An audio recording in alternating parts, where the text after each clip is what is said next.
government relief. আপনি relief পাইছেন? না, Relief. দিছে না বাজি। She did বড় not বড় get- বাচ্চা খাইয়ে লিছে। She did not get any relief, and she said that all these relief are misappropriated by the big shots of the local administration. So I did not get it. That is her complaint. When did she last see grain or rice? আচ্ছা, আপনি কয়দিন আগে ভাত খাইছেন?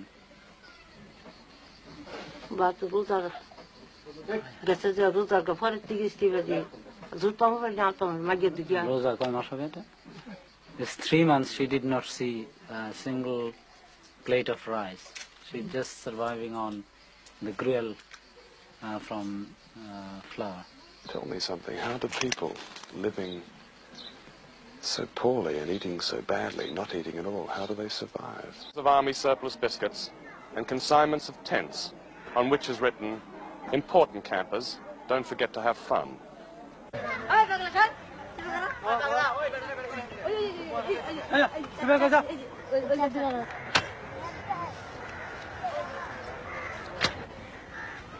On December the 28th, 1974, Sheikh Mujib declared a state of emergency in Bangladesh. There were shootings, arrests, and signs that Bangladesh is fast approaching political chaos as a direct result of this famine.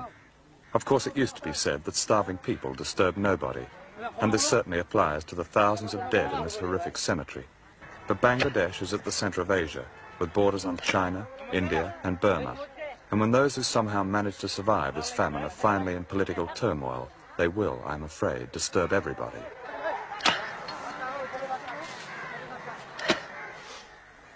The people of Bangladesh may then at last assume a strategic value and disturb even Dr. Kissinger.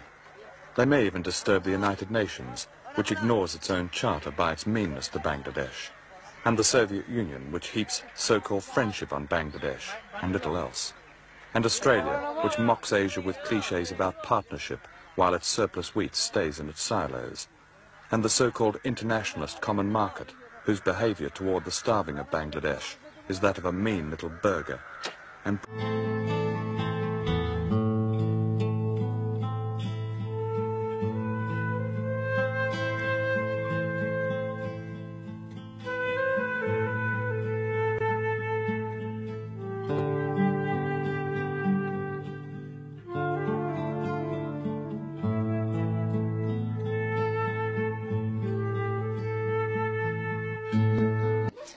Out of starvation.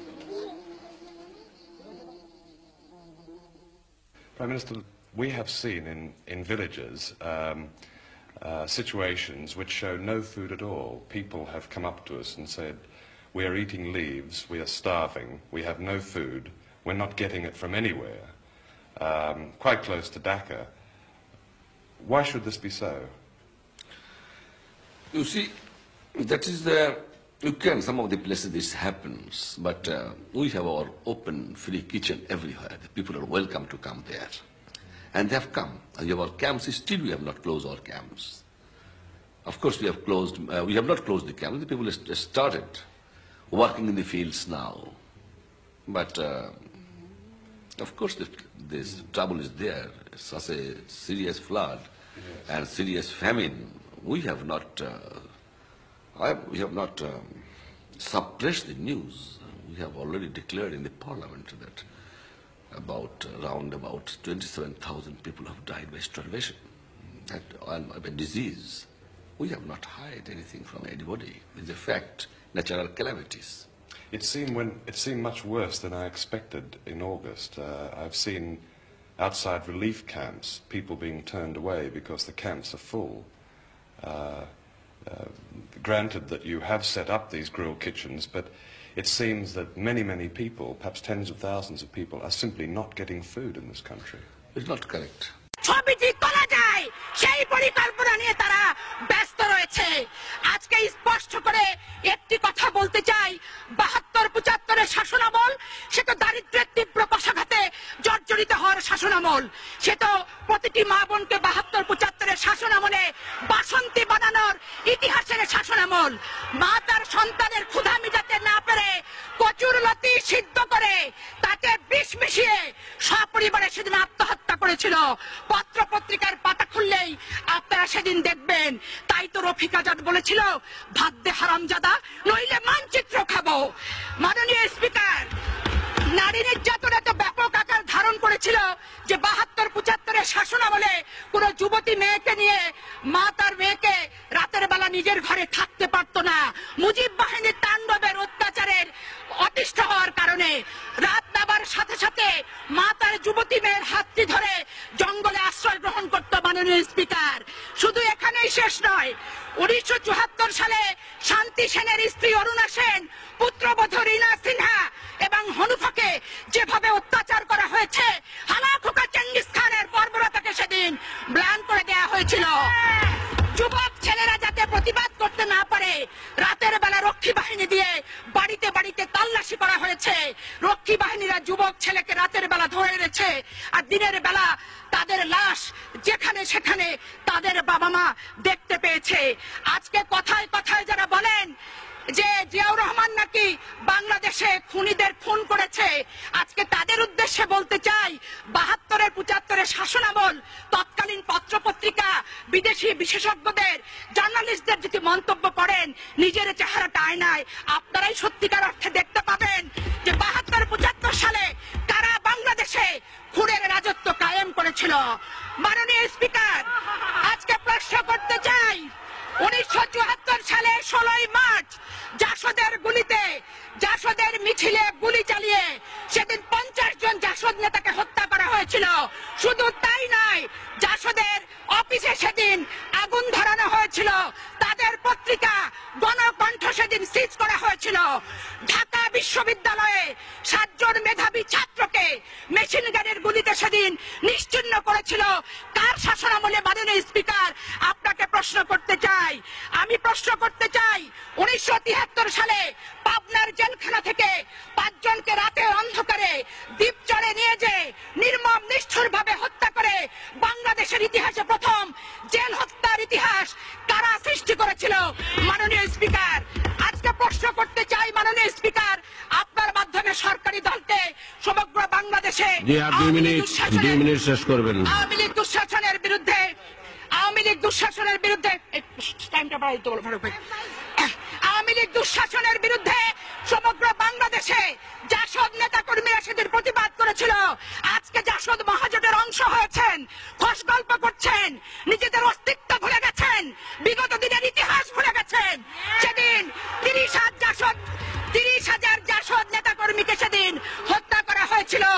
এখানেই হত্যার শেষ নয়। মাননীয় speaker, Siraj শিকদারকে হত্যা করে বাংলাদেশের রাজনৈতিক অঙ্গনে প্রথম ক্রসফায়ার সৃষ্টি করেছিল কে? মহান জাতীয় সংসদে এসে স্বীকারোক্তিমূলক জবানবন্দি দিয়েছিলেন অবিসংবাদিত নেতা শেখ মুজিবুর রহমান। সিরাজ শিকদার এখন কোথায়? আজকে সরকারি দলকে প্রশ্ন করতে চাই, কথায় কথায় বলেন বাংলাদেশের প্রতিটি ঘরে ঘরে আপনারা আইনের শাসন চালু করবেন। আজকে মাননীয় স্পিকার, আপনার মাধ্যমে স্বরাষ্ট্রমন্ত্রীকে আমি জানতে চাই, সিরাজ শিকদার হত্যার বিচার বাংলাদেশে ওনারা কবে শুরু করবেন? এই কথাগুলি আমার কথা নয়, বিভিন্ন পত্রিকা থেকে প্রাপ্ত তথ্যের ভিত্তিতেই আমি তথ্যমূলক ভাবে বক্তব্য উপস্থাপন করতে চাই। মাননীয় স্পিকার, ১৯৭৪ সালের ১৩ ডিসেম্বর শেখ মুজিবুর রহমান সাহেব বলেছিলেন, এতদিন অন্যেরা খাইছে, এখন খাইব আমার লোক, কেউ কোনো কথা বললে লাল ঘোড়া দাবড়াইয়া দিমু। উনি আরো লিখেছিলেন, ১৭ মিনিটের আইন পাস, বাক স্বাধীনতার গলায় ফাঁস। ১৯৭৫ ২৫ জানুয়ারি ৪র্থ সংশোধনী। ১৯৭৩-৭৪ অর্থ বছরে বাংলাদেশের শাসন কার্য পরিচালনা করার জন্য ২,০০০ কোটি টাকার প্রয়োজন ছিল। বিদেশি দাতা দেশগুলো ৩,০০০ কোটি টাকা সেদিন দিয়েছিল। আজকে যারা বিএনপিকে দুর্নীতিবাজ বলেন, তাদের উদ্দেশ্যে বলতে চাই, বাসন্তীর ভাগের টাকাটাও সেদিন আওয়ামী লীগরা খেয়েছিল। সময় আগে বাড়ানো যাবে না, কারণ সময় বাড়ায় দেওয়া হয়েছে, অন্যদেরকে দেবেন। বিশেষ করুন, ইত্তেফাকের হেডলাইন ছিল ৩,০০০ কোটি টাকার বিদেশি সাহায্য কোথায় গেল? ১৯৭৪-এর ২৮ ডিসেম্বর গার্ডিয়ান পত্রিকার শিরোনাম ছিল, ঢাকা বিশ্বের সবচেয়ে ভীতিপ্রদ একটি শহর। মাননীয় স্পিকার, ১৩৭৪ সালে ১৮ ফেব্রুয়ারি গার্ডিয়ান সেই পত্রিকার শিরোনাম ছিল বাংলাদেশ মুজিবের তৈরি একটি বিপর্যস্ত এলাকা। এই ছিল শেখ মুজিবের সোনার বাংলার ইতিহাস পত্রিকার ভাষায়। মাননীয় স্পিকার, 1974 22 সেপ্টেম্বর সানডে টাইমসে লেখা হয়েছিল বাংলাদেশ আজ দেউলিয়াত্বের পথে। 1973 সালে 5 জুলাই ইত্তেফাকের শিরোনাম ছিল সকল প্রীতির মহামারী। মাননীয় স্পিকার, 1973 সেদিন জি ধন্যবাদ মাননীয় সদস্য, শিরোনাম ছিল আপনাকে ধন্যবাদ। এখন মাননীয় সদস্য জনাব খান